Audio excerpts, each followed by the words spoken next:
Hello, मैं बोल रहा हूँ, काम हुआ क्या? मैंने तुमसे कहा था ना कि कल 10 बजे तक तुम्हारा काम हो जाएगा। और मेरी पेमेंट कहाँ है?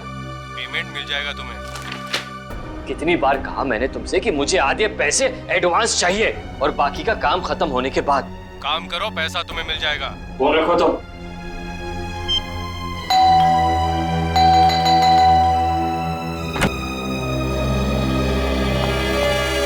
कविता, क्या बात है? इतनी घबराई भी क्यों हो?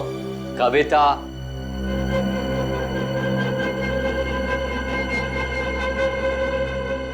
कविता, मैंने उसे वहां देखा था, नीचे नीचे खड़ा था वो। नीचे? कौन? सूरज। सूरज, तुमने अपनी दवाइयां ली? अमन, मैं बीमार नहीं हूँ। मैंने उसे नीचे देखा था। उसकी आंखें उसी मासूमियत से मुझे देख रही थी जैसे पहले देखा करती।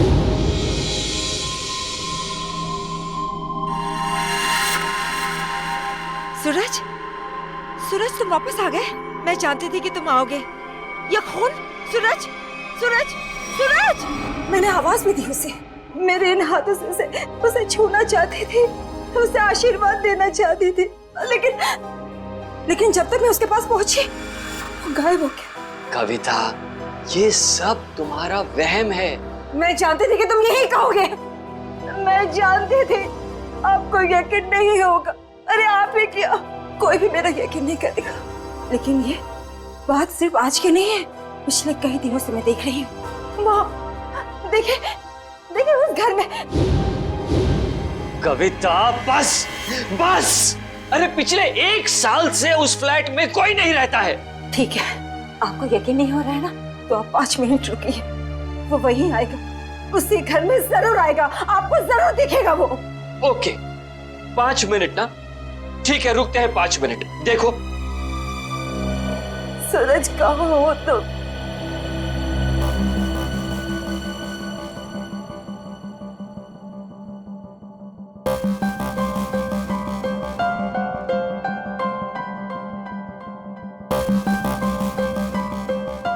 लो, हो गए तुम्हारे 5 मिनट। आया सूरज? आया नहीं ना? प्लीज 5 मिनट और रुकिए, वो जरूर आएगा। बस कविता, बस। अरे अगले आधे घंटे भी यहाँ खड़ी रहोगी ना, तब भी वहां सूरज नहीं आएगा। तुम्हारे पास ये सब फजूल की बातों के लिए फुर्सत है, मेरे पास नहीं। Enough of this nonsense. रुकिए तो, वो आएगा, वो जरूर आएगा।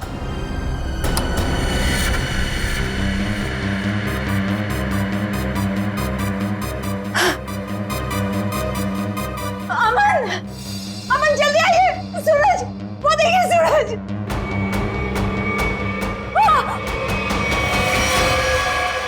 सूरज, अमन, अमन, अमन, जल्दी आइए, जल्दी आइए।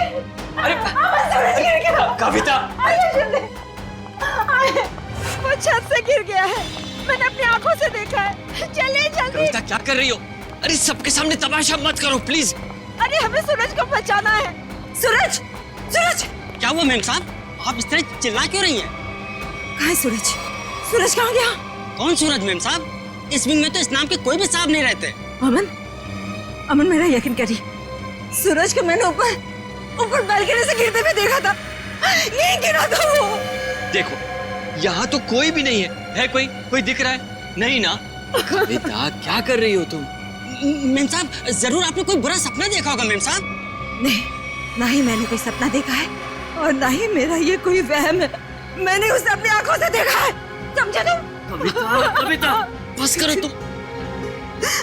मैं अब और बर्दाश्त नहीं कर सकता। आज तुम्हारे इस वहम को मैं दूर कर ही देता हूँ। ये इसी मनुष्य फ्लैट से तुमने सूरज को कूदते हुए देखा था ना? यही है ना वो फ्लैट? मैं सच कह रही हूँ अमन, मैं सच कह रही हूँ। मैंने अपनी आंखों से देखा है उसे गिरते हुए।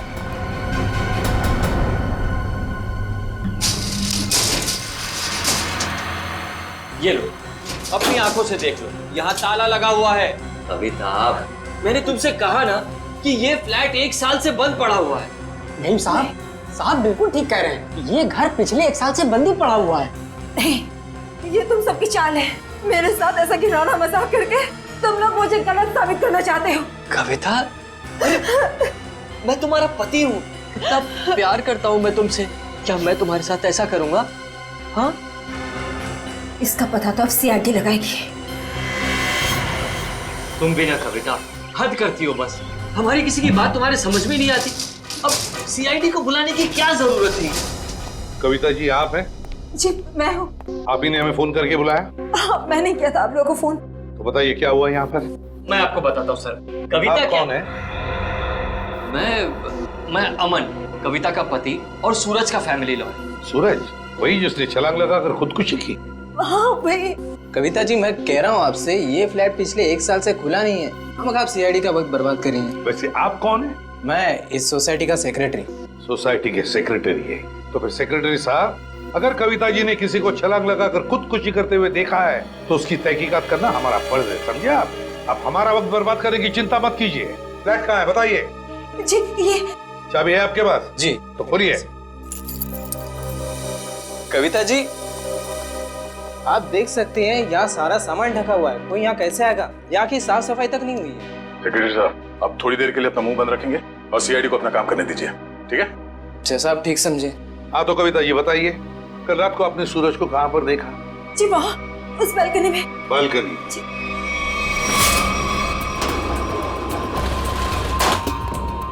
आइए बताइए, सूरज को कहाँ देखा था आपने? यहाँ खड़ा था। यहाँ पर? हाँ जी। और सर ये सब कल की बात नहीं, पिछले कई दिनों से मैं उसे यहाँ ही देख रही हूँ। पर कविता जी ये हो कैसे सकता है? ये फ्लैट को बाहर से ताला लगा हुआ था और ये फ्लैट 6ठे माले पर है। भले ये फ्लैट 6ठे माले पर हो या 7वें माले पर, लेकिन यहाँ पर कोई तो आया था जरूर। कल रात को यहाँ पर कोई था, समझे? पर ये आप इतनी यकीन के साथ कैसे कह सकते हैं? ये मैं नहीं कह रहा हूँ, इस रेलिंग पर जो धूल जमी हुई है ना, ये हमें बता रही है। पर ये हो कैसे सकता है? कोई तो आया था यहाँ पे बालकनी में। ये बालकनी की रेलिंग पे ये मिट्टी देख रहे हो? यहाँ पे मिट्टी साफ है। ऐसा लगता है कोई यहाँ पे था जिसने इस रेलिंग के साथ छेड़छाड़ की। अब आप लोगों को मेरी बात पर यकीन हुआ ना सर? देखा अमन, मैं सच कह रही थी। एक मिनट। अगर किसी ने यहाँ से खुदकुशी की होती तो उसकी लाश कहाँ है? और इतने ऊपर से कूदने के बाद जमीन पर गिरते ही उसका सर फटा होगा, खून निकला होगा। जमीन पर ना उसकी लाश मिली, ना जमीन से खून के निशान। और तो और वॉचमैन तो कुछ देखता। अब हम देख लेंगे और पता भी लगा लेंगे। देख, नीचे चलते हैं।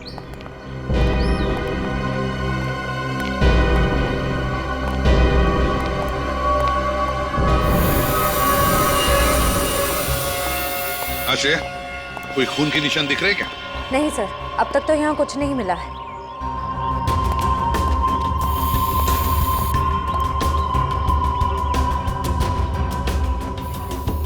वॉचमैन, कल रात ड्यूटी पर थे ना तुम?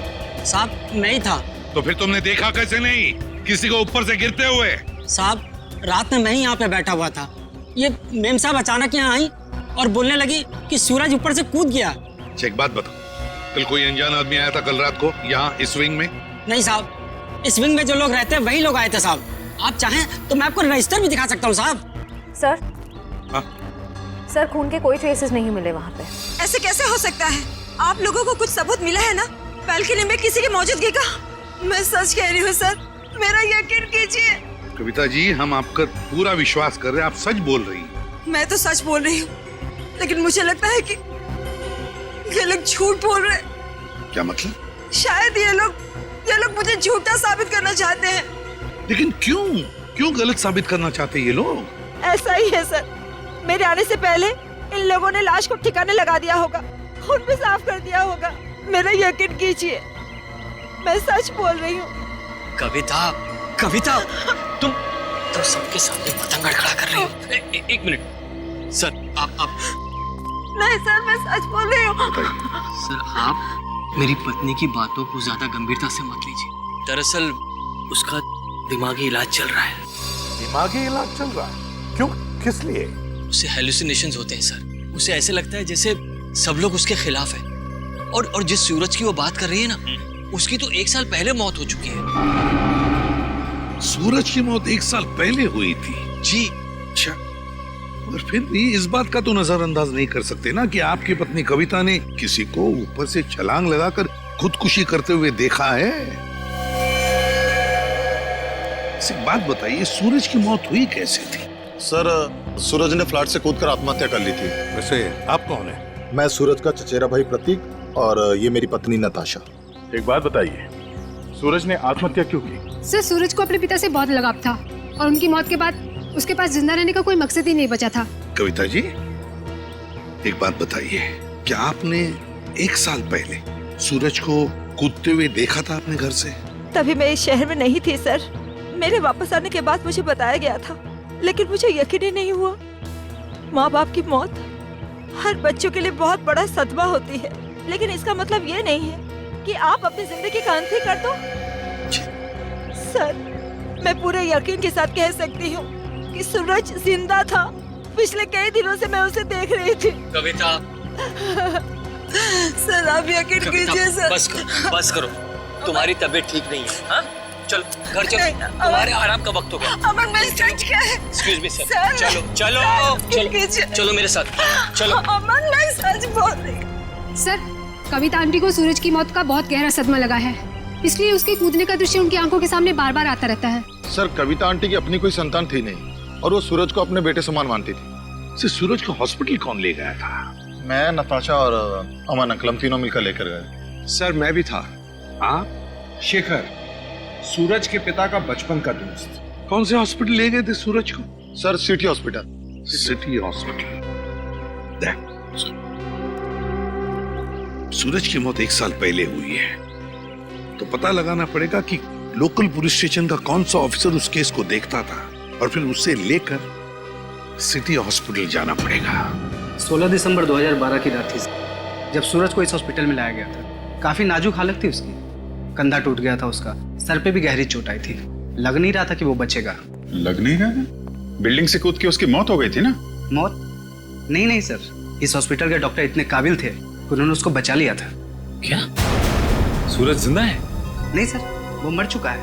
अरे अभी अभी तो तुम कह रहे थे कि डॉक्टरों ने उसे बचा लिया था। सर, वो बच गया था और उसके जीने की पूरी तमन्ना खत्म हो चुकी थी। हॉस्पिटल से ऑपरेशन के 3 दिन बाद ही वो हॉस्पिटल से भाग गया और फिर ओडाला के ब्रिज से जाकर उसने आत्महत्या कर ली। ओडाला ब्रिज? मतलब सूरज की मौत बिल्डिंग से कूदने से नहीं, ओडाला ब्रिज से कूदने से हुई है। मगर सर, सूरज के घर वालों ने हमसे झूठ क्यों कहा? खैर, उसका तो पता हम लोग लगा ही लेंगे। पहले जरा उस डॉक्टर से मिलते हैं जिसने सूरज की जान बचाई थी। सूरज का ऑपरेशन डॉक्टर रेणुका ने ही किया था। डॉक्टर रेणुका? जरा बुलाइए उन्हें। पर अब डॉक्टर रेणुका इस हॉस्पिटल में काम नहीं करती हैं। काम नहीं करती? क्या मतलब?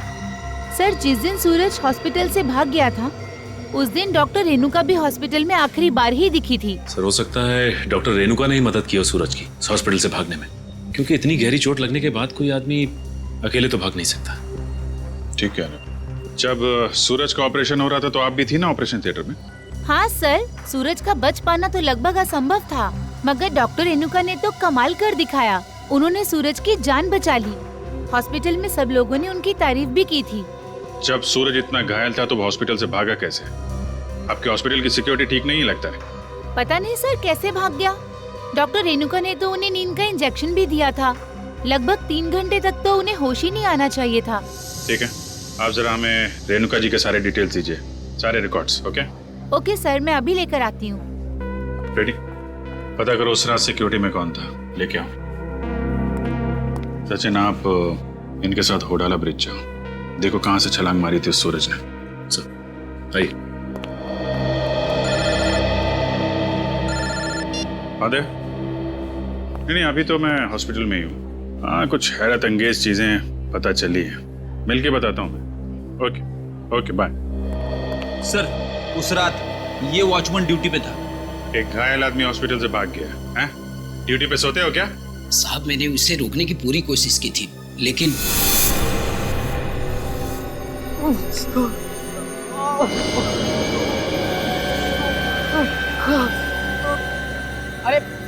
अरे साहब, आप कहाँ जा रहे हैं? अपने काम से काम रख। ऐसे मैं आपको नहीं जाने दे सकता साहब। मेरे बीच में वरना फिर जान ले लूंगा। और साहब ये कहाँ से उठाया आपने? नहीं, मैं आपको नहीं जाने दे सकता।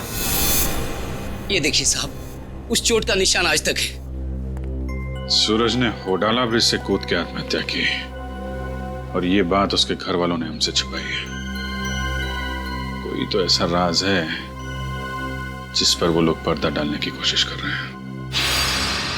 क्या सूरज की मौत बिल्डिंग से कूदने से नहीं बल्कि होराला ब्रिज से छलांग लगाने से हुई थी? और इतनी बड़ी बात तुम लोगों ने मुझसे क्यों छुपाई? सिर्फ आप ही से नहीं कविता जी, इतनी बड़ी बात सीआईडी से भी छुपाई गई है। कानून से कोई बात तब छुपाई जाती है जब जुर्म के ऊपर पर्दा डालने की कोशिश की जा रही हो। हाँ?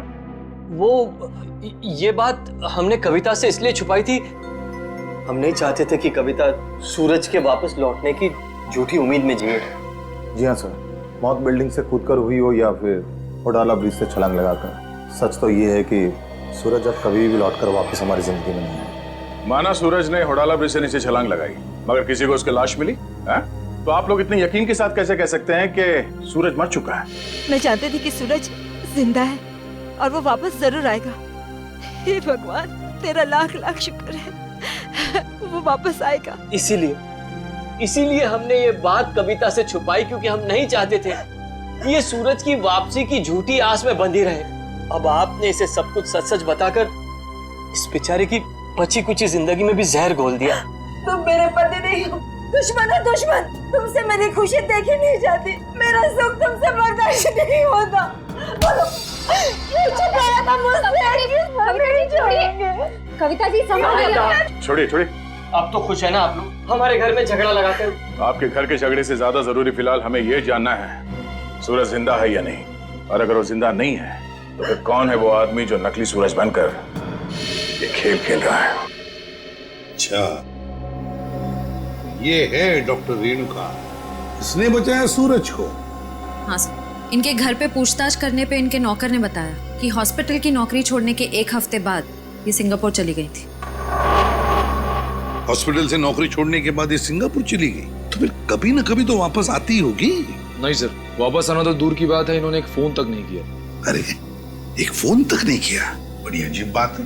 कोई अपना घर नौकर पर सौंप जाता है तो कभी न कभी फोन करके पूछताछ तो करता है घर की हालत के बारे में। हाँ सर, पर इन्होंने ऐसा बिल्कुल नहीं किया। और सर, नौकरों की पगार हर महीने सीधे उनके अकाउंट्स में डाल दी जाती है, वो भी कैश। नहीं, कुछ और ही चक्कर है, कुछ और ही चक्कर है ये। सर ये धीरज, इन्होंने सूरज को होडाला ब्रिज से कूदते हुए देखा था 1 साल। क्या तुम्हें पूरा यकीन है कि वो सूरज ही था? जी सर, पुलिस ने उस वक्त उसकी फोटो दिखाई थी, वही सूरज था। क्या यही था वो? हैं? जी सर, यही सूरज था। अगर तुमने सूरज को ब्रिज से कूदते हुए देखा तो तुमने उसे बचाने की कोशिश क्यों नहीं की? रोका क्यों नहीं उसे? सर, मुझे नहीं मालूम था कि ये कूदने वाला है। मैंने समझा कि बस यूं ही टहलने के लिए आया होगा। जब तक मैं कुछ समझ पाता, इन्होंने वहां से छलांग लगा दी। कब हुआ ये? सर, रात तकरीबन 1 बजे की। रात के 1 बजे? तो क्या मैं पूछ सकता हूँ कि रात के 1 बजे आप वहां क्या कर रहे थे होडाला ब्रिज पर? सर, वो क्या है ना कि मैं एक लेखक हूँ। जब कभी कहानी लिखते लिखते अटक जाता हूँ तो वहाँ टहलने के लिए निकल पड़ता हूँ, इस उम्मीद से कि शायद कोई नई प्रेरणा मिल जाए। लेकिन जब से ये हादसा हुआ है ना सर, मैंने उस ब्रिज पे जाना बंद कर दिया है। वैसे आप लिखते क्या है? सर, मैं उपन्यास लिखता हूँ, नोवेल्स। ठीक है धीरज, थैंक यू वेरी मच, तुम जा सकते हो। अगर जरूरत पड़े तो हम तुम्हें फिर से बुला लेंगे। सर, ये होडाला ब्रिज के नीचे के पानी का बहाव बहुत तेज है सर। अगर कोई भी आदमी ऊपर से नीचे गिरता है तो उसका बचना अब नामुमकिन है सर। और तो और सर, पुलिस वालों ने उस जगह की अच्छी तरीके से छानबीन करवाई थी गोताखोरों से, लेकिन सूरज की लाश नहीं मिली थी सर। हो सकता है कि तेज बहाव की वजह से वो सूरज को ढूंढ नहीं पाए होंगे, या फिर किसी न किसी वजह से सूरज डूबने से बच गया। सर, अगर ये सूरज बच गया है तो सिर्फ कविता जी को क्यों दिखाई देता है? अमन जी या बाकी लोगों को क्यों नहीं? वही तो, अगर ये बच गए तो सिर्फ कविता को ही कैसे दिखता है, और किसी को क्यों नहीं दिखता? नहीं, कुछ ना कुछ तो गड़बड़ जरूर है, क्योंकि अगर ये बच गया तो सबके सामने क्यों नहीं आता है? सर, शायद ये कविता जी का कोई वहम है। नहीं निखिल, ये कोई वहम नहीं है, कोई वहम नहीं है। अगर ये कविता जी का वहम होता तो सूरज की घर की बालकनी के रेलिंग पर जो धूल जमा हुई थी उसमें से इतना सा हिस्सा ही साफ कैसे मिला हमको? इतना सा हिस्सा साफ कैसे मिला? उसका एक ही मतलब है कि कोई ना कोई तो था सूरज के घर में, कोई ना कोई तो गया था सूरज के घर में जिसे कविता ने देख लिया, मगर कौन गया था सूरज के घर में? है कौन ये? इसका पता तो लगाना ही पड़ेगा।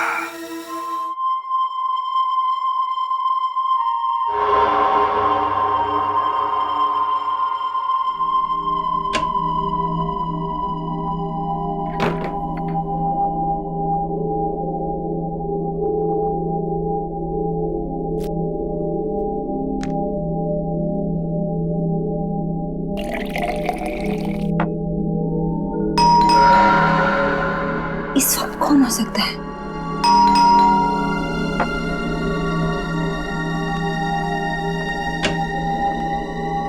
कौन है?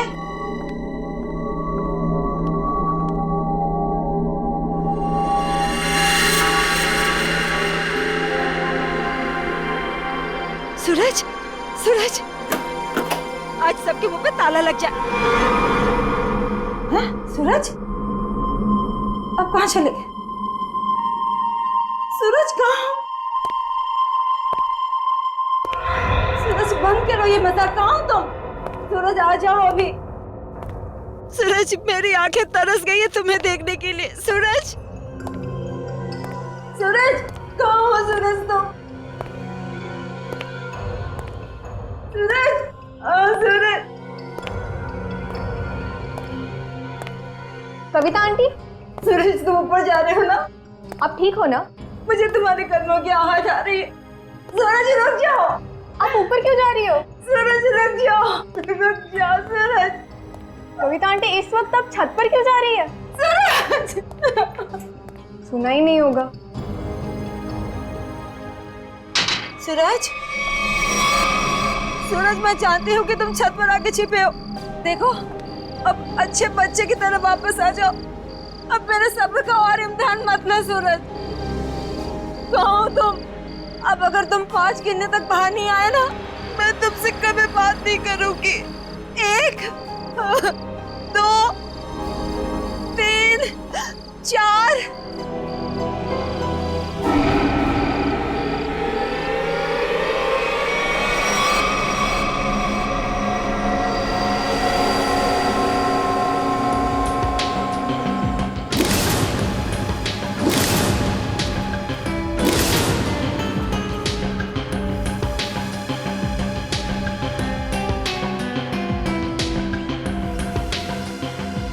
तुम इस विंग के वॉचमैन हो ना? जी साहब। कैसे हुआ ये सर? साहब, कल रात तकरीबन 2 बजे मुझे किसी की चीख सुनाई दी। देखा तो कविता मैम साहब लहूलुहान जमीन पर पड़ी हुई थी। सर, मैं सोच भी नहीं सकता था कि सूरज के गम में कविता आत्महत्या। पता नहीं आजकल के लोग इतना कमजोर क्यों हो गए। दुख बर्दाश्त करने की किसी में भी शक्ति नहीं रही। सही है, देखिए।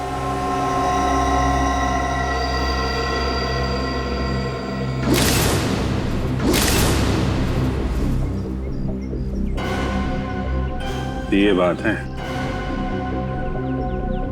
शेखर जी, कविता ने आत्महत्या नहीं की है। क्या बोल रहे हैं आप? इनके हाथों में बहुत सारी खरोंचे हैं, चूड़ियां टूटी हुई हैं। ऐसा लगता है कि उसकी किसी से हाथापाई हुई है। शायद खूनी ने छत पे से धक्का दिया इनको। ऐसे ये बताइए कि आप में से किसी ने भी कविता जी को छत पे जाते देखा क्या? हाँ सर, मैंने देखा था। वो ऊपर जा रही थी सीढ़ियों से। मैंने उन्हें आवाज भी दी थी, पर उन्होंने सुना नहीं। कविता जी अकेले छत पे जा रही थी या उनके साथ में कोई और भी था? वो अकेली थी सर, और वो बार बार सूरज का नाम ले रही थी सर। मतलब सर, ये सूरज भी छत पे ही था?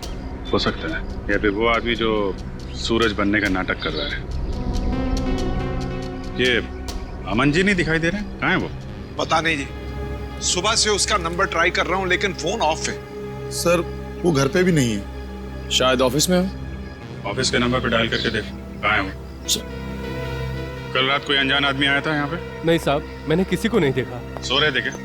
नहीं साहब, मैं सच कह रहा हूँ। मैं कल रात जाग रहा था और मैंने किसी को नहीं देखा इस विंग में जाते हुए। अगर जाग रहे थे तो किसी और को कविता के साथ छत पे जाते हुए क्यों नहीं देखा तुमने? मुझे तो ये भी नहीं पता साहब कि कविता मैम छत पे कैसे चली गई। छत का दरवाजा हमेशा बंद रहता है। चाबी किसके पास रहती है? चाबी मेरे पास रहती है साहब। लाओ चाबी, लो। सर, ये देखिए, चाबी में चिकनाहट है। चिकना तो है। साबुन, लगता है किसी ने साबुन पे चाबी का निशान लिया है और डुप्लीकेट चाबी बनाई है।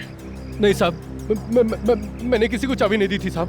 तुमने कुछ नहीं किया, लेकिन लापरवाही तो की है ना तुमने। केबिन में तुमने चाबी लावारिस छोड़ दी होगी और इस बात का फायदा उठाकर किसी ने डुप्लीकेट चाबी बनवा ली। खूनी जो कोई भी है, छत पे जरूर कोई निशान छोड़ा होगा उसने। शेफ, बॉडी को पोस्टमार्टम के लिए भिजवा दो।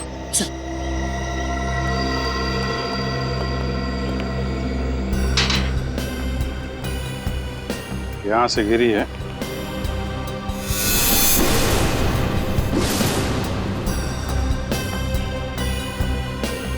चूड़ी, इसका मतलब यहीं से खूनी ने कविता जी को नीचे फेंका है। यहीं पे हाथापाई हुई होगी और खूनी ने कविता को यहां से फेंक दिया है। सर, ये देखिए सर, जूते के निशान। जरा नाप के देखो। इसका मतलब खूनी 10 या 11 नंबर के जूते पहनता होगा। लेकिन सर, ये भी तो हो सकता है कि ये जूता खूनी का ना हो और किसी ऐसे आदमी का हो जो इस बिल्डिंग में रह रहा हो। सचिन वॉचमैन बता रहा था ना, दरवाजे पे ताला लगा रहता है और उस चाबी पे भी साबुन लगा हुआ है। इसका मतलब खूनी ने डुप्लीकेट चाबी बनाई है। ये निशान खूनी का ही होगा।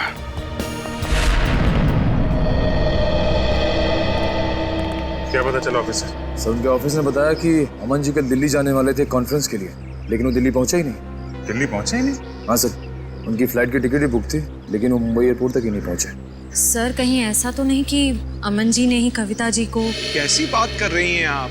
अमन कविता से बहुत प्यार करता था और वो कविता के लिए अपनी जान तक दे सकता था। ऐसी बात है तो फिर अमन गायब क्यों हो गया? बीवी की मौत हो गई और पति लापता? सर, मुझे शुरू से ही अमन के हाव-भाव कुछ ठीक नहीं लग रहे थे।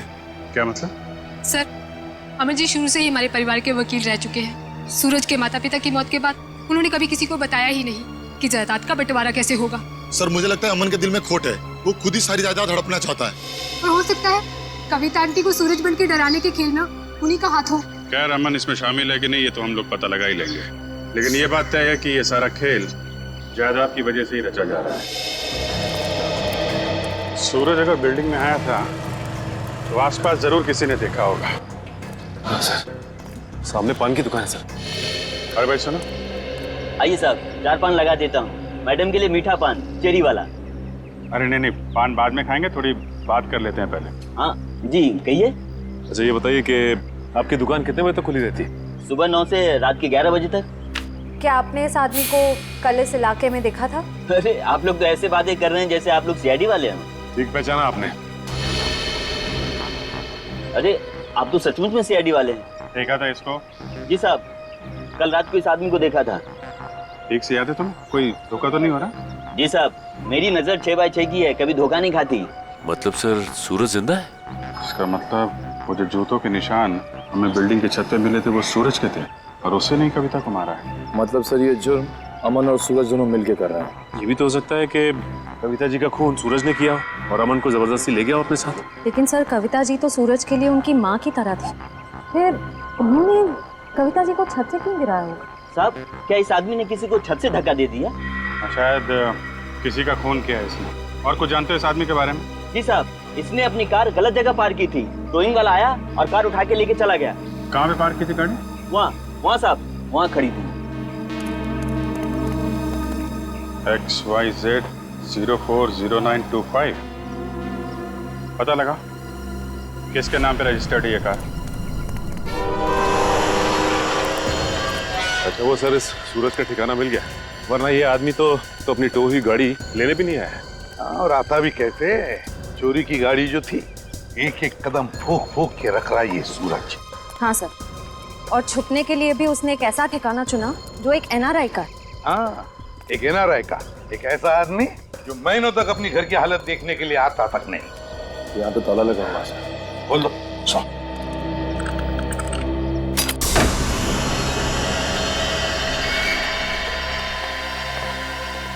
इस कमरे में से तो बहुत बुरी तरह से बदबू आ रही है। ऐसा लगता है जैसे कोई लाश है। कोई लाश ही सड़ी है इस घर में। ढूंढो, देखो कहाँ पर है वो लाश।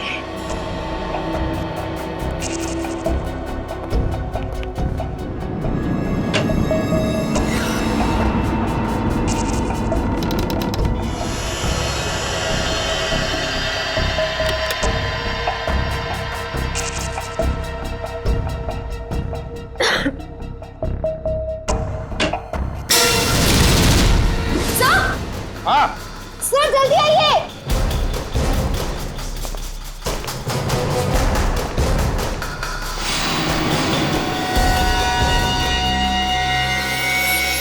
ये तो रेणुका है। यही है ना वो डॉक्टर जिसने सूरज पर इलाज किया था? हाँ सर, ये रेणुका ही है। लेकिन सर इसके नौकर ने तो बताया था कि रेणुका सिंगापुर गई। जरूर रेणुका ने झूठ कहा था अपने नौकर को कि वो सिंगापुर जा रही है। सर ये देखिए, गले पे निशान। ऐसा लगता है किसी तार से गला घोंट के मारा गया है। बिल्कुल पतला सा था, और जिस तरह से बदबू आ रही है, जिस तरह से ये लाश सड़ी है, लगता है 2-3 दिन तो हुए हैं इस खून को। सर ये देखिए, उसके हाथ पे भी निशान है। वो इधर भी। सर ये निशान इस चीज का हो सकता है। ये निशान लगता है किसी रस्सी वस्सी से होते हैं ना निशान, खींचते वक्त वैसे लगते हैं ये निशान। ढूंढो जरा इस कमरे में, जो भी चीज है, जिस चीज से ये निशान बना है, यही कहीं मिलना चाहिए।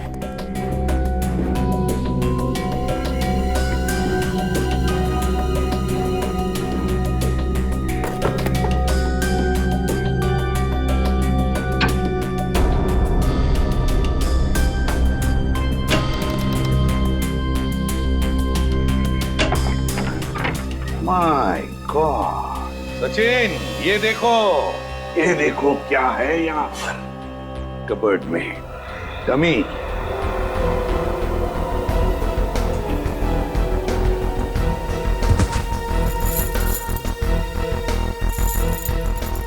कैरबिनेर और रस्सी भी। सचिन, लगता है रेणुका के हाथ पर जो निशान है ना, शायद इस रस्सी की वजह से ही है, खींचते हुए। ये देखो ऐसे। हाँ सर, लेकिन सर ये सारी की सारी चीजें इस घर में क्या कर रही हैं? क्योंकि ये सब चीजें तो शूटिंग में इस्तेमाल की जाती है, हार्नेस बांधने के लिए। याद है सचिन, सूरज के घर की बालकनी की रेलिंग पर बहुत सारी धूल जमी हुई थी, लेकिन एक जगह पर इतना सा हिस्सा साफ था। जरूर इस रस्सी की वजह से ही होगी वो जगह साफ। मतलब सर ये सूरज का बालकनी से कूदना कविता जी का वहम नहीं था, बल्कि रेणुका और सूरज दोनों की मिलीजुली साजिश थी। बिल्कुल सचिन, ऐसा ही होगा। हुआ ये कि सूरज जब अपने घर में आया तो कविता ने उसे सामने से देख लिया। फिर सूरज और रेणुका ने मिलकर इस डमी को अपनी बालकनी से नीचे फेंक दिया। तब कविता को शायद ऐसे लगा कि सूरज अपनी बालकनी से कूद पड़ा, तो वो अपने पति के साथ नीचे दौड़ कर आई, और यहाँ सूरज और रेणुका इस डमी को ऊपर खींचने लगी इस रस्सी से, और इसीलिए खींचने की कोशिश में रस्सी के जख्म के निशान रेणुका के दोनों हाथों पर आ गए। मगर सर ये सारा का सारा प्लान रेणुका और सूरज का था। एक बात समझ में नहीं आई, ऐसी क्या मजबूरी आई सूरज के सामने कि उसे रेणुका को मारना पड़ा? शायद रेणुका सूरज को ब्लैकमेल कर रही थी। Double game. काम करो, इस रेणुका के सारे फोन रिकॉर्ड्स चेक करो, सारे फोन रिकॉर्ड्स, और साथ में ये भी पता लगाओ कि ये डमी, ये कैरबिनेर और ये रस्सी कहां से खरीदे गए थे। पता चलेगा इस पूरे प्लान के पीछे किसका हाथ है, किसका दिमाग है। सर, हाँ सर, आपने ठीक कहा था सर। वाकई में रेणुका के कॉल रिकॉर्ड से दूध का दूध और पानी का पानी हो गया सर। क्या पता चला फोन रिकॉर्ड से? ये देखिए सर, पिछले 1 साल में रेणुका को सबसे ज्यादा कॉल इस नंबर से आया सर, और ये नंबर अमन जी का है। हाँ, सबसे ज्यादा फोन अमन से आए हैं। तो क्या अमन हमसे झूठ बोल रहा है? कहीं अमन भी तो मिला नहीं इसमें? हो सकता है सर, हो सकता है कि अपनी बीवी की मानसिक स्थिति का फायदा उठाया उसने और ये सारा ड्रामा रचा सूरज का, ताकि वो अकेले उसकी प्रॉपर्टी का हकदार बन जाए। सर एक बात मेरी समझ में नहीं आ रही है, वो सूरज जिसे उस पान वाले ने देखा था, वो असली सूरज था या नकली? वो असली भी हो सकता है श्रेया। भले ही सूरज ने होडाला ब्रिज से छलांग लगाई, मगर उसकी लाश कहाँ मिली है किसी को? अब तक किसी को भी उसकी लाश नहीं मिली है। लेकिन सर सूरज को तो काफी लगाव था कविता जी से, तो वो ऐसी हरकत क्यों करेगा? कहीं ऐसा तो नहीं कि ये सूरज नकली है? आद्या, क्या? Great work Sachin. पता चल गया उस दुकान का जहां से वो डमी खरीदा गया था। अब पता चलेगा कि असली सूरज कौन था और नकली सूरज का। सर हीरोइन की वीक्स तो मैं आपको 20 तरह की भिजवा सकता हूँ सर।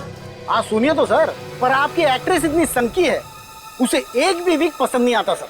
हाँ ठीक है, भिजवा तो दूंगा, पर हाँ हर वीक का 1500 रुपया लगेगा डिपॉजिट के तौर पर। मंजूर है? Okay sir. क्या भाई साहब, मेरे लायक भी कोई विग है क्या?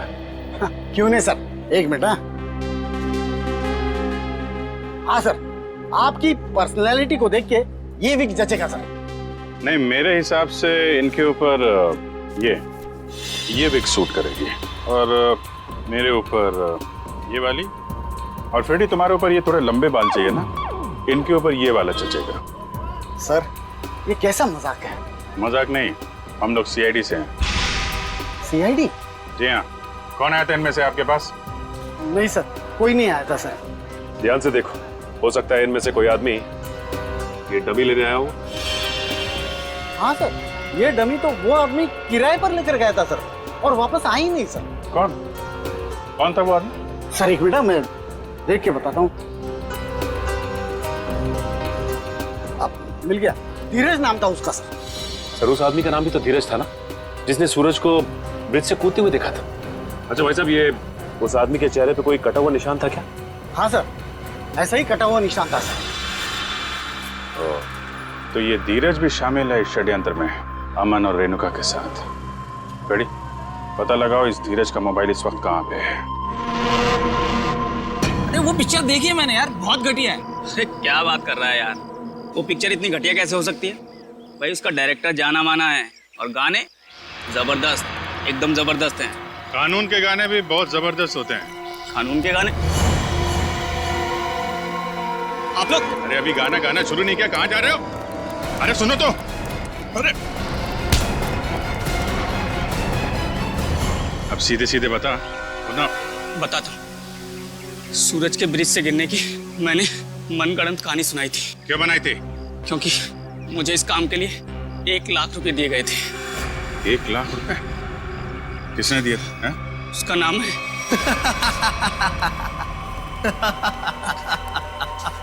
क्यों किया तुमने कविता के साथ ये सब? और मुझे यहाँ इस तरह बांध कर तुम्हें क्या मिलेगा? सुकून, ढेर सारा सुकून। ठीक उसी तरह जिस तरह मौत की दुनिया से निकलकर जिंदा लोगों की दुनिया में आकर मिलता है, वो सुकून। बकवास बंद करो। ना तुम कभी मरे थे और ना ही तुम सूरज हो। बहरूपिये हो तुम, बहरूपिये। अरे बाप रे, तुम्हें तो सब पता है। क्या है ना कि इतनी बातें जानना तुम्हारी सेहत के लिए ठीक नहीं है, तो मैं सोच रहा हूं कि तुम्हारी सारी तकलीफें मैं दूर कर ही देता हूं। ये क्या कर रहे हो तुम? रुक जाओ जतिन, इसकी टिकट काटने से पहले इसे देख लेने दो कि ये सारा खेल किसका रचा हुआ है। तुम? हाँ मैं कभी सोच भी नहीं सकता था कि इस सब के पीछे तुम हो। तुम्हारे सोचने की शक्ति वैसे भी कभी कुछ खास रही नहीं, और अब अपने जीवन के आखिरी पलों में अपने दिमाग पर जोर डालना बंद करो। हम ही सब कुछ आपको बता देते हैं। क्यों जतिन? क्या है ना कि तुम्हारे मरने के बाद मैं कोर्ट जाऊंगा, सूरज बनकर सरकारी कागजों पर दस्तखत करूंगा। फिर क्या है, सारी जायदाद हमारी। क्यों बॉस? अरे तुम लोगों को प्रॉपर्टी चाहिए थी तो मुझसे पहले ही कह देते। कविता की जान लेने की क्या जरूरत थी? बहुत अफसोस है कविता की मौत का। जतिन चलो, अब देर मत करो, इसे भी भेज दो कविता के पास, भेज दो। Yes boss.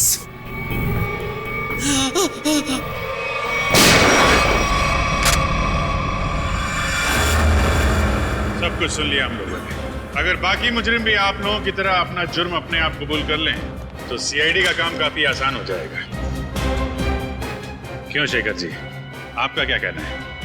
अरे रे रे रे रे, इतने भयानक मुजरिम को इतने आसानी से नहीं भागने देंगे हम लोग। क्यों किया ये सब? सूरज को उसके पिता से बहुत लगाव था, और उसकी मौत के बाद उसके जीवन में कोई रुचि नहीं रह गई थी। उसके दिमाग में आत्महत्या करने के ख्याल पनपने लगे। इसलिए तुमने सोचा कि सूरज को तो प्रॉपर्टी में कोई इंटरेस्ट है नहीं, तो क्यों ना बहती गंगा में हाथ धुल लिया जाए, उसकी प्रॉपर्टी हथिया ली जाए। हाँ, इसलिए जब पहली बार सूरज ने बिल्डिंग से कूदकर आत्महत्या करने की कोशिश की तो तुरंत मैं उसे हॉस्पिटल लेकर गया ताकि किसी तरह से भी उसकी जान बच जाए और वो अपनी सारी दौलत मेरे नाम कर दे। और जैसे ही रेणुका को पता चला कि करोड़ों रुपए तुम्हारे हाथ लग गए तो उसने अपना हिस्सा मांगना शुरू कर दिया तुमसे। हाँ, लेकिन गड़बड़ तब हुई जब वो दोबारा हॉस्पिटल से भाग गया। मैंने और रेणुका ने बहुत ढूंढा उसे और तब हमने देखा कि सूरज, सूरज नहीं, सूरज मेरा पीछा मत करो, मेरे पीछे मत आओ, मेरा मर जाना है, ठीक है? नहीं, मुझे दोबारा बचाने की कोशिश मत करो। नहीं सूरज, ऐसा बर्ताव मत करो। किसी एक आदमी के चले जाने से जिंदगी खत्म नहीं हो जाती। वो मेरे पापा थे। पापा, तुम लोग क्या समझोगे मेरे पापा के बारे में? नहीं सूरज, नहीं नहीं नहीं, मुझे छोड़ दो। मुझे अगर तुम दोनों में से किसी ने भी कूदने से रोका तो मैं अपनी जान ले लूंगा, मैं अपनी जान ले लूंगा, मैं अपना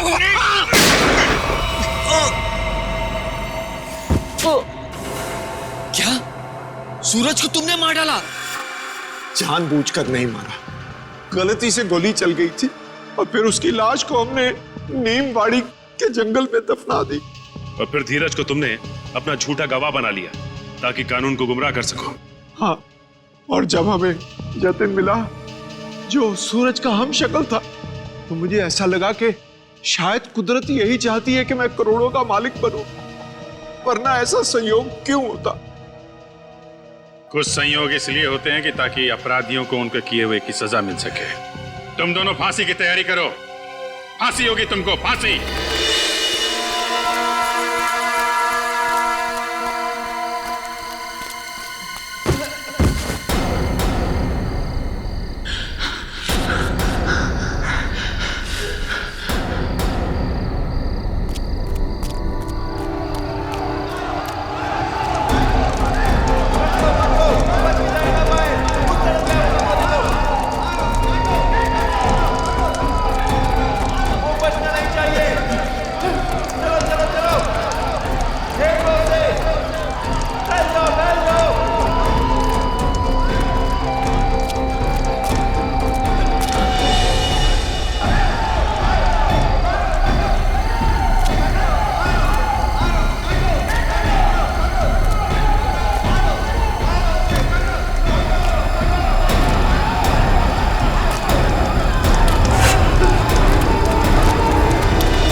तुम्हारी वजह से हमारे दो क्रांतिकारी भाई इंग्लैंडियों के हाथ मारे गए।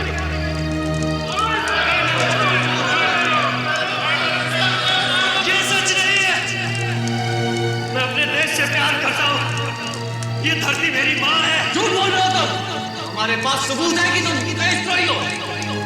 और तुम अच्छी तरह से जानते हो वीर कि हम देशद्रोहियों के साथ क्या करते हैं। उनका सर काट देते हैं हम। जानता हूं तुम ऐसा क्यों कर रहे हो हरिलाल, जानता हूं मैं, लेकिन तुम जो चाहते हो ना वो तुम्हें कभी नहीं मिलेगा। तेरा खेल खत्म वीर।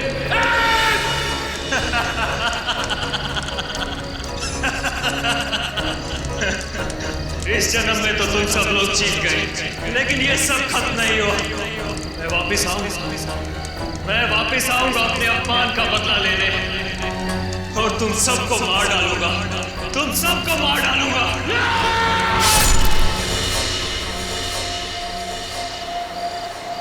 कितना सुनसान रास्ता है ये शेखर। बुरे बुरे ख्याल आ रहे हैं दिमाग में। मेरा तो सर दर्द करने लगा है।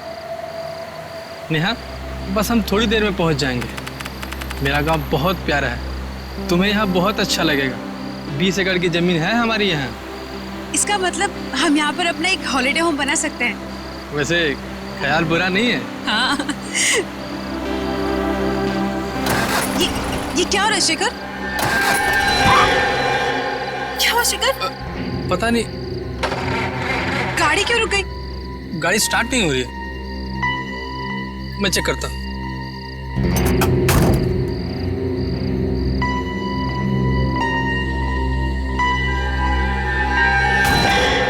क्या हुआ शिखर? नेहा, लगता है गाड़ी खराब हो गई है। मैं मैकेनिक को बुला के लाता हूँ। नहीं, मैं यहाँ अकेले नहीं रहूंगी, मैं तुम्हारे साथ चलूँ। अरे तुम्हारा सर दर्द कर रहा है, तुम यहीं बैठो, मैं 2 मिनट में आया।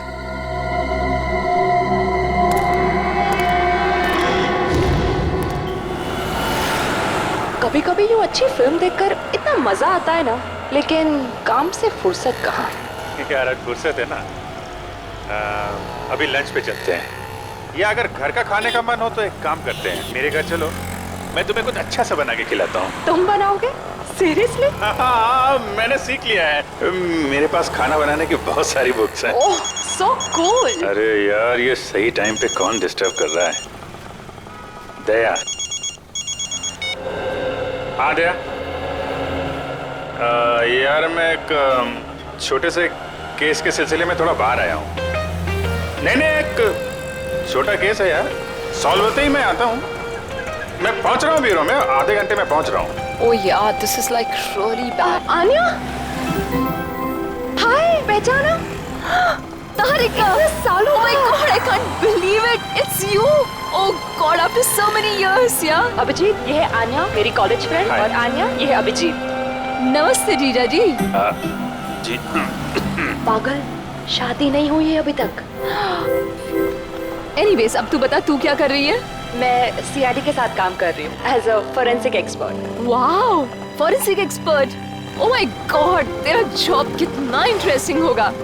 मैं सॉफ्टवेयर इंजीनियर हूँ यार, सारे दिन कंप्यूटर्स कंप्यूटर्स कंप्यूटर्स, बहुत बोरिंग है। चल ना कभी मिलते हैं, कॉलेज की बातें करेंगे, पुरानी यादें ताज़ी करेंगे। लंच के लिए मिले? अभी लंच? ठीक है, आप और आपकी फ्रेंड लंच पे जाइए, मैं बाद में हम लोग। इट्स ओके, एक काम करते हैं तारिका, हम मिलते हैं रात को डिनर के लिए। मैं तुम्हारे घर आती हूँ, अपना नंबर और एड्रेस दो। हाँ, 9821। हेलो, कौन से हॉस्पिटल में? मेरे शेखर को बचा लीजिए, प्लीज बचा लीजिए उसे, बेचारे किस हाल में होगा वो। ठीक है, आप घबराइए मत, हम आपकी पूरी मदद करेंगे। आप हमें ये बताइए कि वहां पे एग्जैक्टली क्या हुआ था?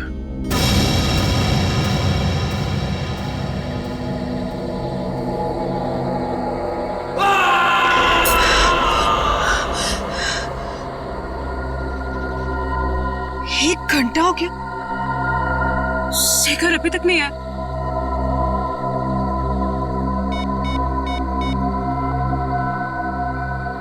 शिट, फोन भी नॉट रीचेबल।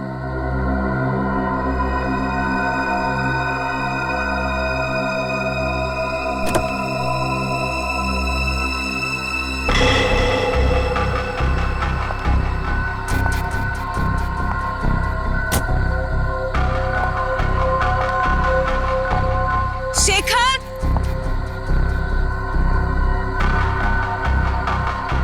शेखर!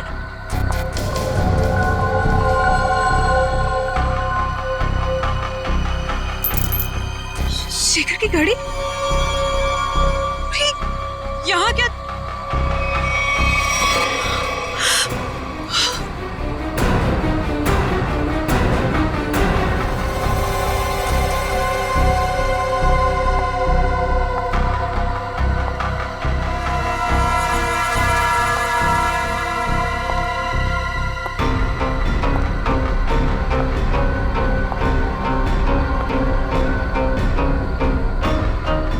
शेखर?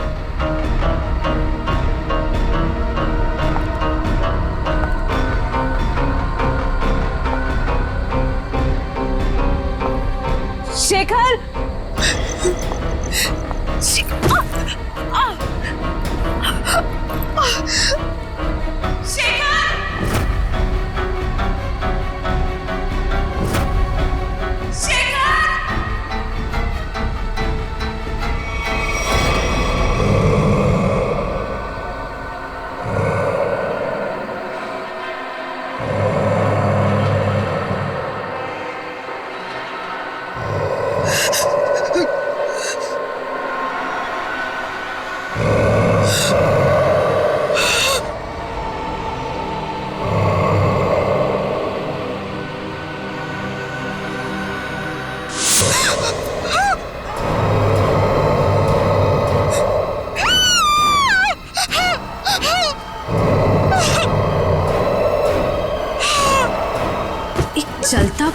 आदमी जिसका सर नहीं, लेकिन वो अपना सर अपने हाथ में लेके घूम रहा था। नेहा जी, काफी अंधेरा था, तो हो सकता है कि आपने अंधेरे में कुछ और देखा। आप लोग मेरी बात का यकीन क्यों नहीं कर रहे? मैं झूठ नहीं बोल रही हूँ। उसके सच में सर नहीं था। मुझे डर है कि कहीं उन्होंने शेखर को कुछ करना दिया हो। शेखर की जान खतरे में, प्लीज उसे बचा लीजिए। ठीक है, आपका कहना है कि उस आदमी का सिर नहीं था और उसने अपना सिर अपने हाथ में पकड़ा हुआ था, तो उसका चेहरा कैसा था? आपको याद है वो कैसा दिखता था? बिल्कुल सर, वो खौफनाक चेहरा मैं कभी नहीं भूल सकती।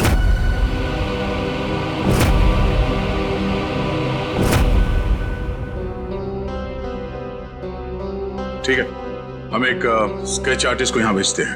आप उस चेहरे का स्केच बनाने में मदद कीजिए उसकी, ठीक है? जी।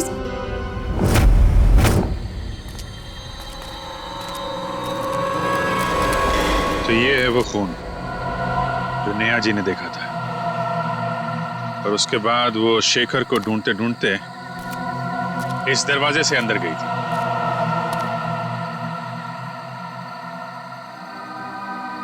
जहां पे उन्होंने उस आदमी को देखा था जिसका सिर नहीं था। उसने अपना सिर अपने हाथ में पकड़ रखा था। देखते हैं, हमें भी दिखता है क्या वो आदमी।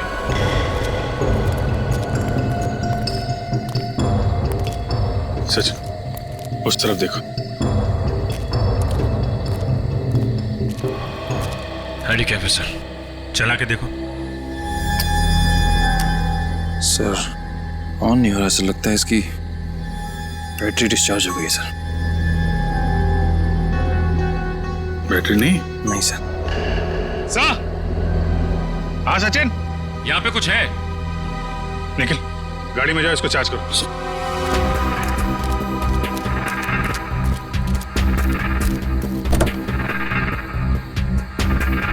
हाँ सचिन, ये देखिए सर, कटा हुआ हाथ।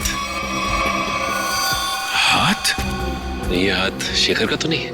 हो सकता है, बहुत अजीब तरीके से काटा हुआ है। सिर्फ हाथ यहाँ मिला है, कुछ ना कुछ तो होना चाहिए।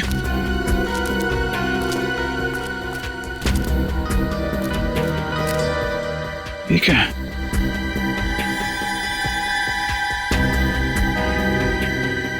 कपड़े का टुकड़ा।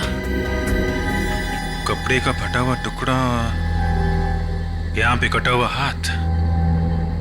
हुआ क्या यहाँ पे?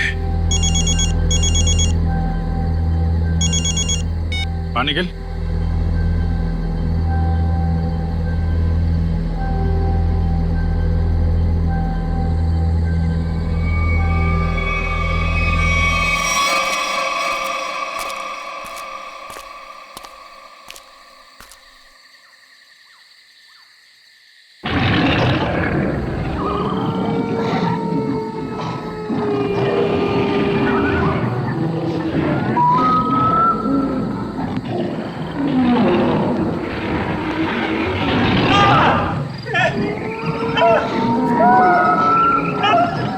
सर, ऐसा लग रहा है किसी ने इस आदमी पर हमला किया, लेकिन ये आवाज किसी इंसान की नहीं लग रही है सर। आदमी काफी डरा हुआ था, लेकिन किस चीज से या किससे ये फुटेज में दिखाई नहीं पड़ा। सर, अंदर से ये मोबाइल मिला है मुझे, और आखिरी कॉल कल रात किसी सुरेश नाम के आदमी को किया गया था। सुरेश? चेक कर लेते हैं।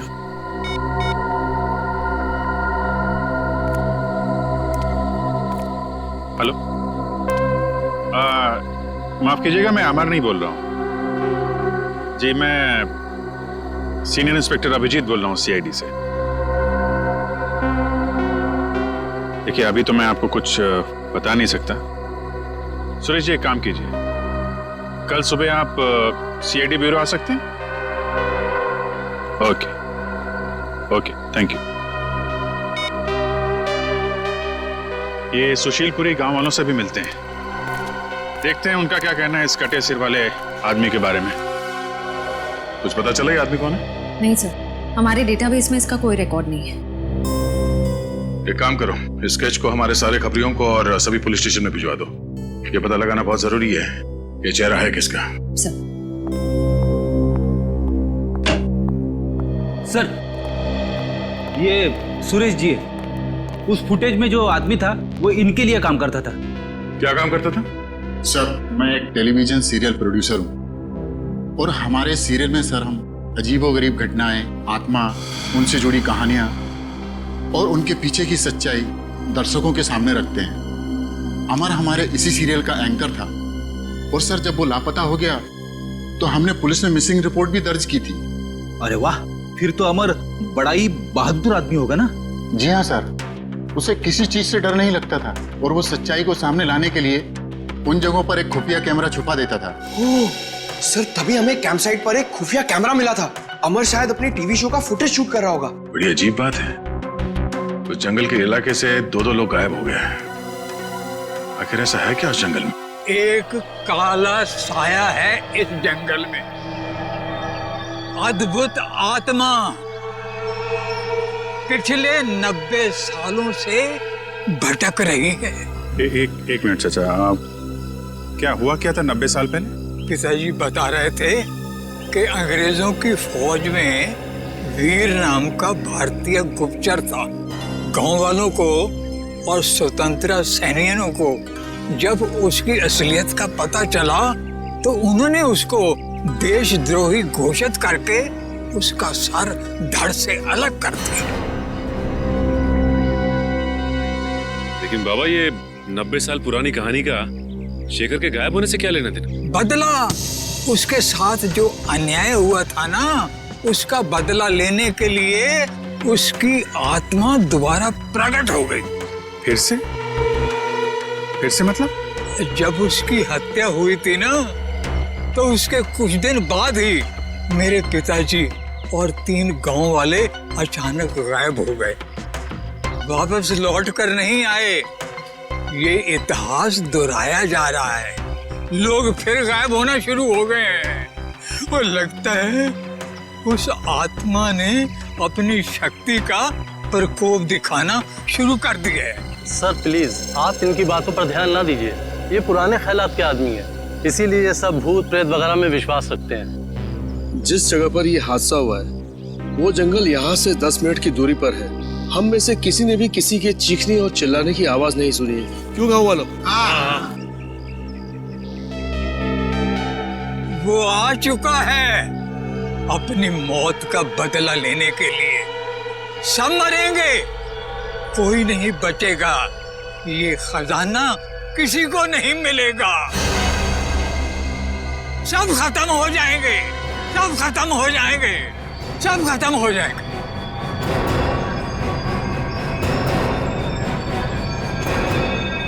खजाना? ये किस खजाने की बात कर रहे हैं आप? सर, रामू चाचा की दवाई का समय हो गया और आराम का भी। वो डॉक्टरों ने ज्यादा बोलने के लिए मना किया ना इन्हें, वरना इनके याददाश्त पे गलत असर पड़ेगा सर। ठीक है, आप लोग रामू चाचा को ले जा सकते हैं, लेकिन अमर और शेखर के बारे में कुछ भी पता चले तो आप लोग हमें फौरन इन्फॉर्म कीजिएगा। जी।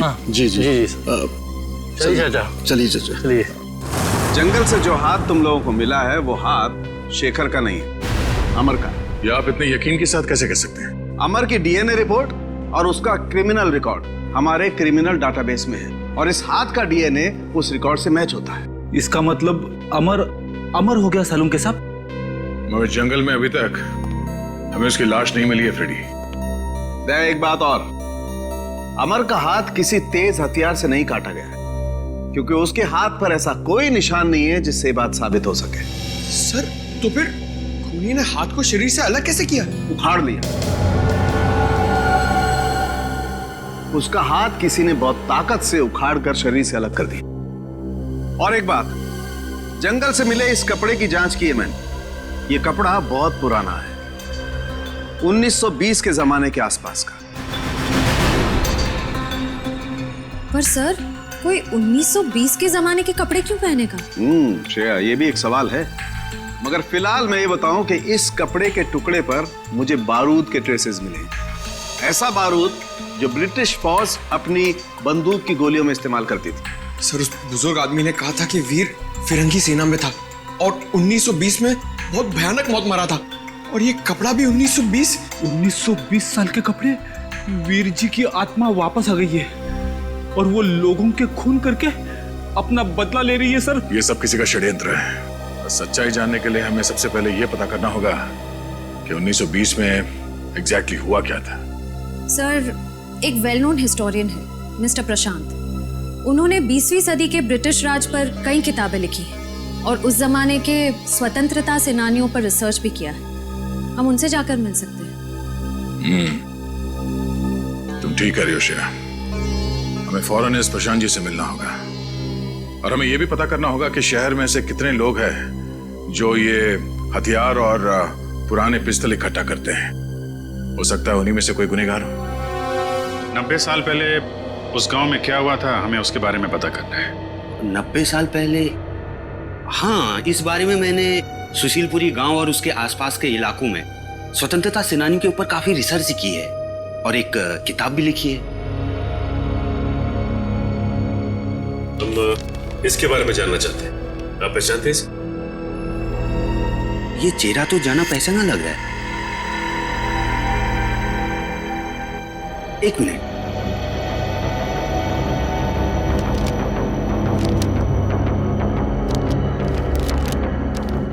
ये देखिए।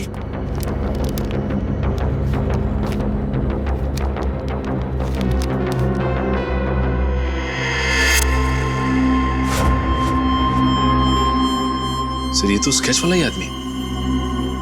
कौन है आदमी? इसका नाम वीर है। ये उस समय का जाना माना स्वतंत्रता सेनानी था और वर्ल्ड वॉर 1 में इसने ब्रिटिश आर्मी की तरफ से एक जंग भी लड़ी थी। सुना इस पर गद्दार होने का इल्जाम लगा था। बाद में गांव वालों ने इसका सर धड़ से अलग कर दिया था। देखिए, सुना तो मैंने भी कुछ ऐसा ही है, लेकिन हो सकता है कि वीर के साथ कुछ और ही हुआ हो। कुछ और हुआ हो? क्या मतलब है आपका? देखिए, कुछ लोगों का मानना है कि वीर को गलत इल्जाम लगाकर फंसाया गया था और उसने कुछ बड़े बड़े दुश्मन भी बना लिए थे जो उसे जिंदा देखना नहीं चाहते थे। प्रशांत जी, हम आपकी ये बुक ले जा सकते हैं? जी हाँ, जरूर। देखिए, हो सकता है मेरी रिसर्च आपके कुछ काम आ जाए।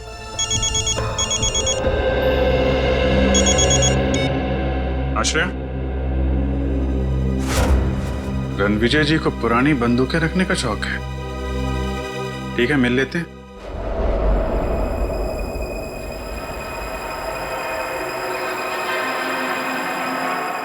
ऐसा करना आसान काम नहीं है। ऐसा करने के लिए बहुत ताकत चाहिए। ऐसा काम कोई आदमी नहीं, आत्मा ही कर सकती है।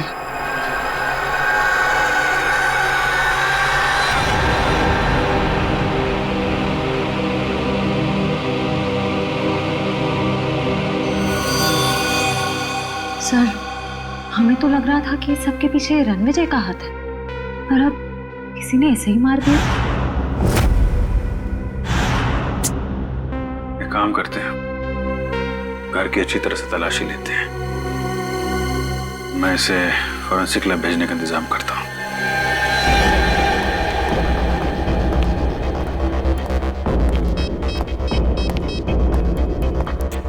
हेलो, सुशीलपुरी गांव में एम्बुलेंस भेजो।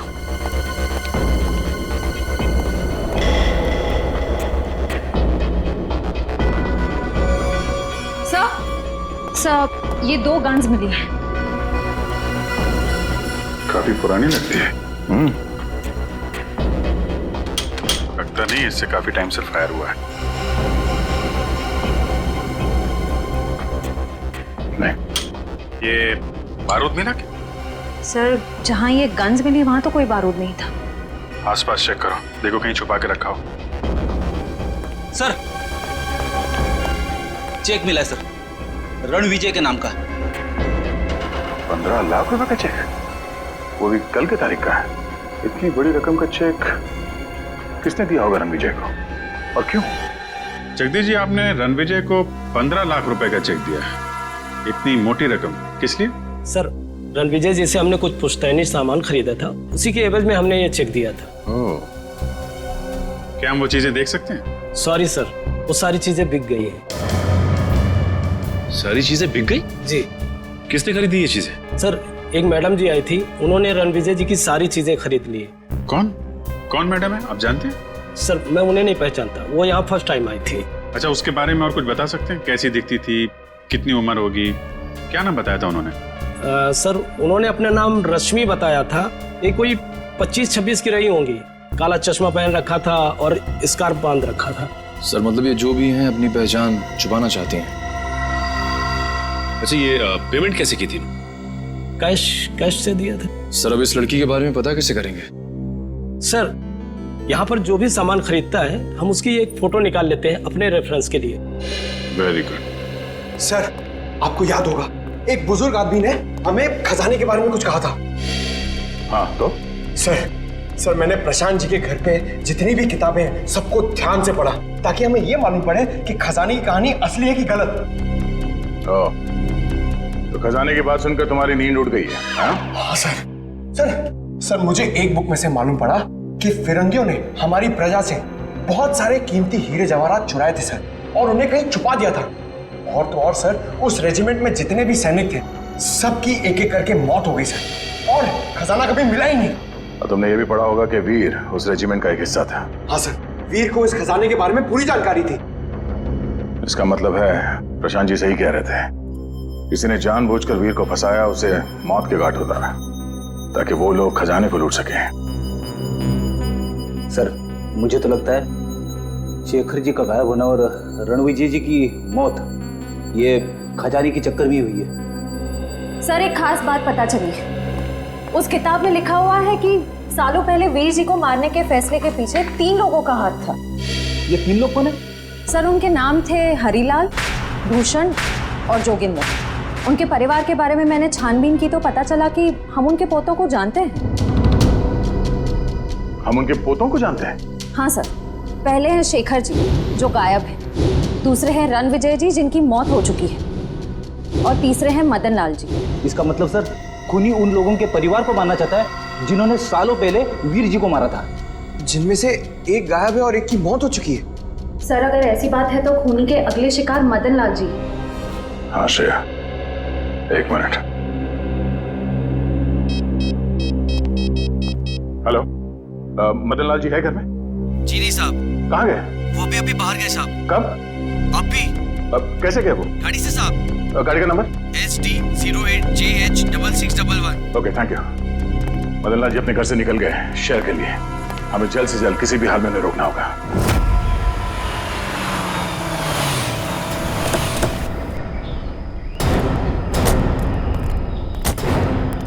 सर, मैं इंस्पेक्टर रमेश, मैंने ही आपको फोन किया था।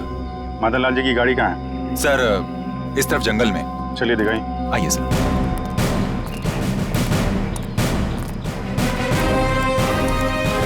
जंगल के अंदर है, इसलिए रात को गाड़ी सड़क पर दिखाई नहीं पड़ी। ये कौन है? सर, इसी ने कल रात को मदन लाल की गाड़ी को रास्ते से नीचे उतरते देखा था। वैसे बताइए, क्या देखा था आपने?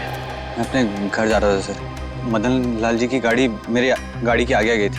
अचानक मैंने देखा उनकी गाड़ी रास्ते से उतरकर ये कच्ची सड़क की तरफ चली गई। फिर? उसके बाद मैंने अपनी गाड़ी रोकी और उनकी गाड़ी की तरफ गया। मैंने सोचा उन्हें कुछ हो गया होगा साहब, लेकिन वहाँ जाकर देखा तो गाड़ी में कोई भी नहीं था साहब। कहाँ है गाड़ी, कहाँ है?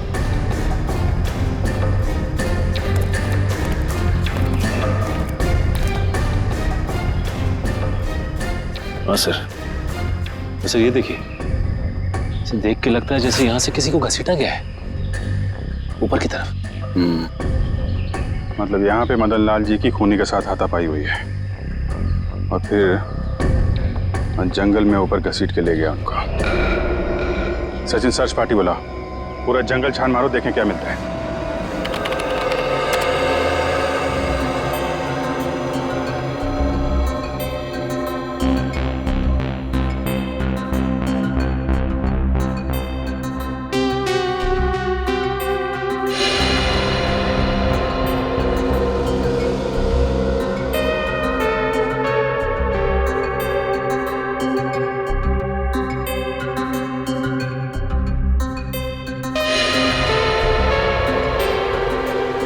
सर, उस ऑक्शन के मालिक ने जिस काले चश्मे वाली औरत के बारे में बताया था, वो अब तक तो कहीं दिखी नहीं है।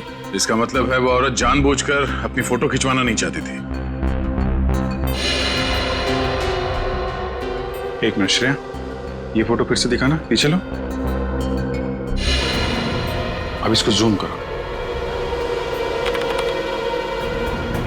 ये ग्लास दिख रहा है ना, इस पे किसी का रिफ्लेक्शन है, पीछे लो।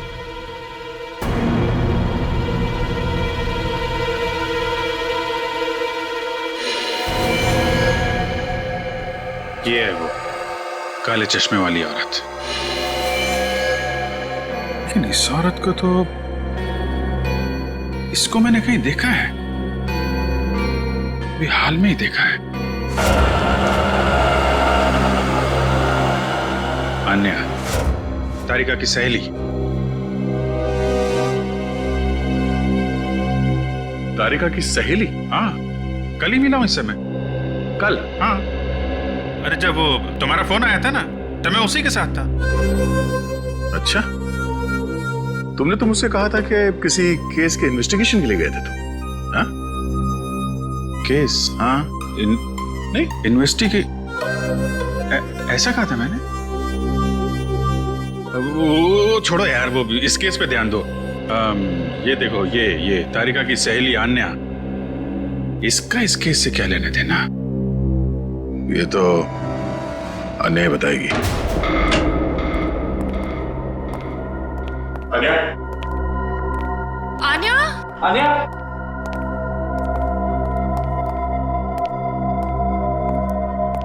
अन्या? आन्या? अन्या? आन्या? अन्या? आन्या? अन्या?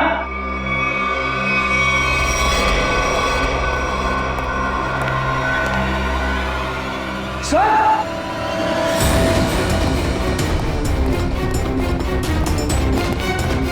My god. आन्या? आन्या?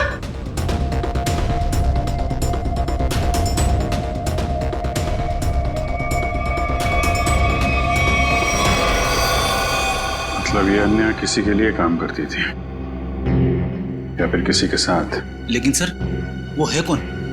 उसका पता कैसे चलेगा? ये तलाशी लेते हैं, कोई ना कोई सुराग जरूर मिलेगा।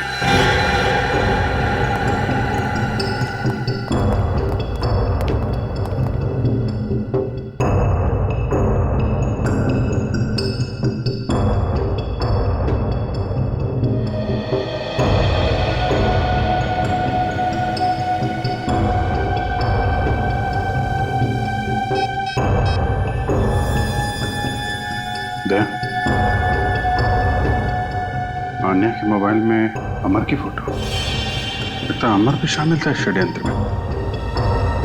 लेकिन अमर को तो जंगल में मार दिया गया था। उस दिन मुझे लगता है कि कोई तीसरा है जिसने अमर और अन्या दोनों को मार डाला। ये तो है।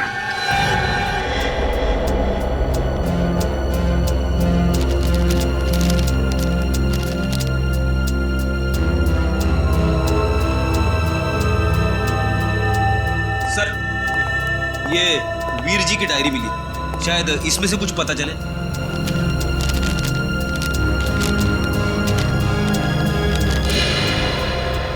वीर जी ने इसमें अपने बारे में, अपने काम के बारे में और अपने दुश्मनों के बारे में लिखा है।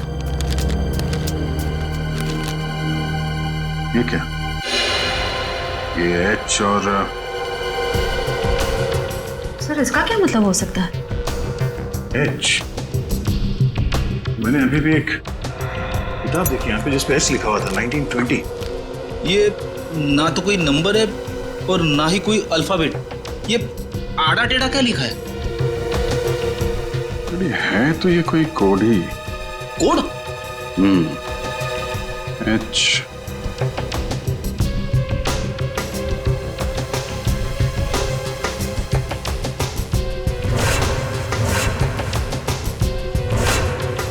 एक मिनट 10, 11। ये तो घड़ी है। अब घड़ी में 2 कैसे बजता है ये मालूम है ना? बड़ी सुई 12 पे, छोटी सुई 2 पे। 2 पे, इसका मतलब ये है 2, फिर ये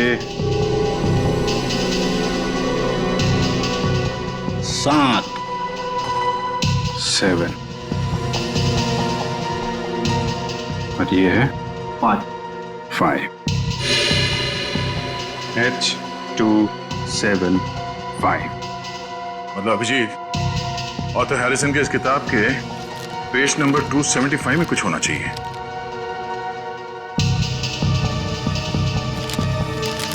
टू 75?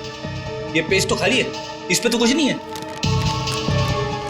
कैसे हो सकता है? 275, H275।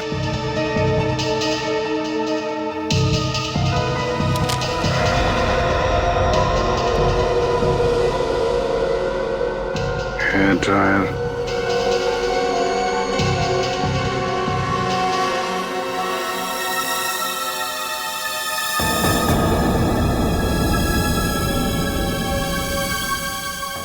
ईयरबड, हेयर ड्रायर, नींबू, ईयरबड और कोरा कागज।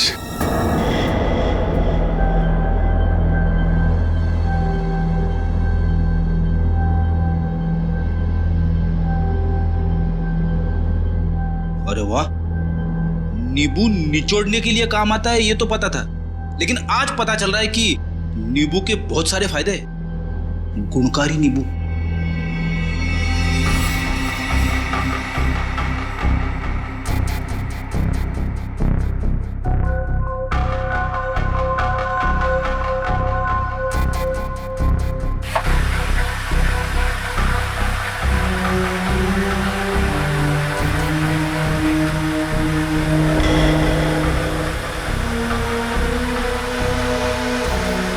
सर, ये तो कोई नक्शा लग रहा है। इस नक्शे के बारे में पता लगाओ, यही हमें खूनी तक ले जाएगा।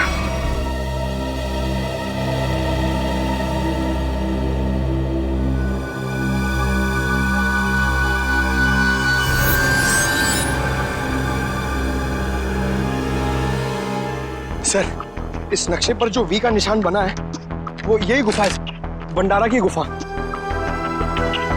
सर, आगे से रास्ता सर।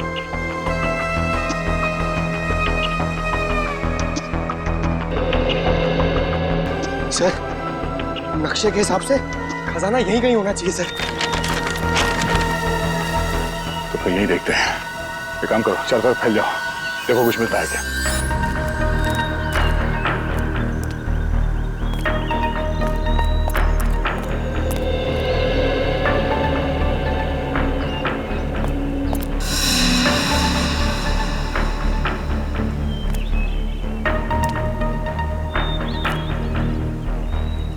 सर, जल्दी आइए।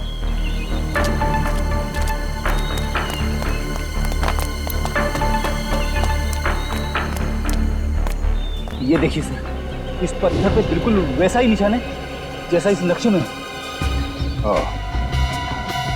और इस पत्थर के आसपास ये मिट्टी हाल ही में खोदी हुई लगती है। जरा इन पत्थरों को हटाओ।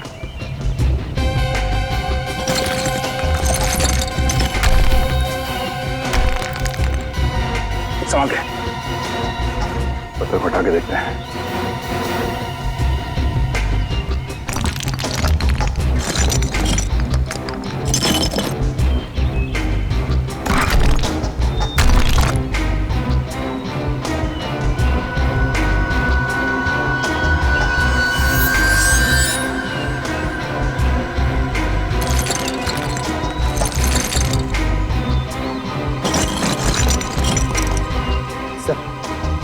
सोने का हार।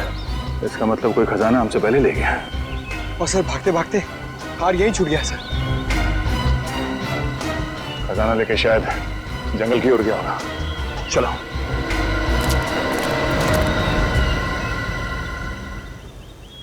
बस बक्सा वहीं रख दे।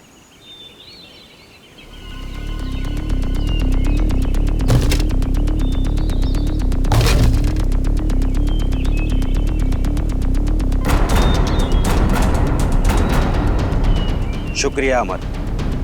अगर तुम और आनिया नहीं होते तो मुझे मेरी असलियत के बारे में मालूम नहीं होता।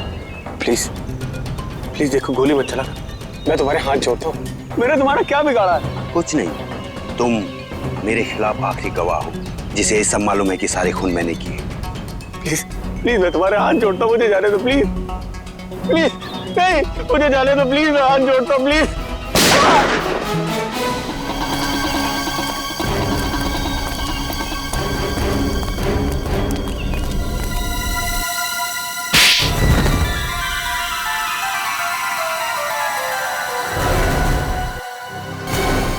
तुमने ये सब क्यों किया प्रशांत? हाँ? मेरा नाम प्रशांत नहीं है, मेरा नाम राजीव है। प्रशांत की जगह लेकर मैंने आप लोगों को धोखा दिया। और तुम्हारे इस प्लान में अमर भी शामिल था, क्यों? बात अमर से ही शुरू हुई थी। कुछ हफ्ते पहले अमर और आनिया मुझे ढूंढते हुए मेरे घर आए थे। तब मुझे पता चला कि मैं क्रांतिकारी वीर का पोता हूँ। और ये बात तुम्हें पहले पता नहीं थी? नहीं, मेरे पिताजी ने मुझे कभी मेरे वीर दादाजी के बारे में कुछ बताया ही नहीं। क्रांतिकारी वीर के बारे में और जानने के लिए तुम असली इतिहासकार प्रशांत जी के पास गए? हाँ, तब मुझे पता चला कि 1920 में मेरे दादाजी को गलत इल्जाम में फंसाकर 3 लोगों ने उनका खून कर दिया। और इतना ही नहीं, उन्होंने मेरे दादाजी की पुश्तैनी जमीन भी हड़प ली, जिस पर आज उनके पोते राज कर रहे हैं। और इसीलिए उनके तीनों पोतों को मारा? हाँ। प्रशांत जी को क्यों मारा तुमने? मुझे उन्हें मारना पड़ा। अगर वो जिंदा रहते तो मेरे बारे में आप लोगों को सब कुछ बता देते। और अमर, जैसे तुम्हें खजाने के बारे में पता चला, तुमने अपनी मौत का झूठा नाटक किया, क्यों? सर, वो सरकटी आत्मा की कहानी पर रिसर्च करते करते मुझे खजाने के बारे में पता चला। सर, मेरी जान को बहुत खतरा था। मेरे पीछे कुछ ताकतवर लोग पड़े हुए थे जिनसे मैंने काफी पैसा उधार लिया था और मैं उन्हें समय पे लौटा नहीं पाया था। और वो लोग मुझे अब जान से मारना चाहते थे। सारे नाटक में आना ने मेरा साथ दिया। हम दोनों ने मिलकर एक दूसरे मरे हुए आदमी का हाथ काटकर जंगल में रख दिया। आन्या ने तारिका के कंप्यूटर से मेरा डीएनए हटाकर उस मरे हुए आदमी का डीएनए चेंज कर दिया। तो जब तुम्हें खजाने का नक्शा मिला तो तुमने आन्या को भी मार दिया ताकि तुम वो खजाना अकेले लूट सको? नहीं सर, मैंने किसी को नहीं मारा सर। सारे खून इसी आदमी ने करे। हाँ, मैंने किए हैं। सारे के सारे खून मैंने किए हैं, अपने दादाजी का खून का बदला लेने और खजाने के लिए। जिस खजाने के लिए तुमने ये 5-5 खून किए हैं, वो खजाना कभी तुम्हारा हो ही नहीं सकता था, क्योंकि वो सब इस देश की अमानत है। तुम्हारे दादाजी वीर को गलत इल्जाम लगाकर मारा गया, लेकिन तुम्हारे गुनाहों के लिए तुम्हें फांसी होगी, फांसी। सीआईडी के और भी मजेदार और सस्पेंस से जुड़े एपिसोड्स को देखने के लिए हमारे चैनल को सब्सक्राइब करें और बेल आइकॉन दबाना ना भूलें।